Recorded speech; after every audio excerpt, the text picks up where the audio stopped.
Coach Ty Bundit muling magbabalik para palakasin ang humihinang sistema at play ng Creamline Cool Smashers, at Coach Sharon Meneses magiging assistant head coach na lang ba ng CCS? And bago natin yan ipagpatuloy pag-usapan mga kaibigan, please kung di ka pa nakasubscribe, pa-subscribe naman po and pahit ng notification bell. Maraming salamat po. Dahil nga po sa humihinang sistema at play ng Creamline Cool Smashers ngayon, at dahil nga malabo na sila makapasok sa finals, ay kinakailangan ng malaking pagbabago sa Creamline. Napag-uusapan po tuloy ngayon ng magandang sistema noon ni Coach Ty Bundit bilang head coach nga po ng Creamline Cool Smashers. Do alam naman natin malapit na malipit etong mga CCS player dito kay Coach Ty, at dahil alam na at mas mahalaga kay Coach Ty Bundit na mabigyan ng playing time yung magagaling na player ng Creamline, ay posibleng gamitin o mangyari na palitan si Coach Sharon Meneses next conference nitong si Coach Ty Bundit. Napag-uusapan po tuloy ngayon mga kaibigan yung mga bench player ng Creamline na magagaling po pero hindi nagagamit,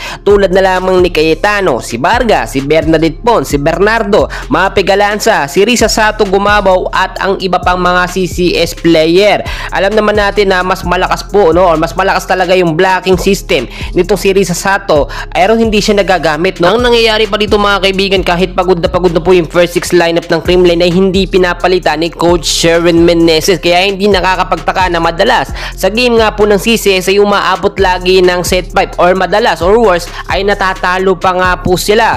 Ito po sinasabi natin na magandang sistema na maibibigay o maidudulot muling lalakas dito ang Creamline sa pamamagitan nga po ni Coach Ty Bundit. At kung sakaling nga pong next conference ay mapalitan bilang head coach itong si Coach Sharon Meneses, itong si Coach Ty, wala namang problema mga kaibigan.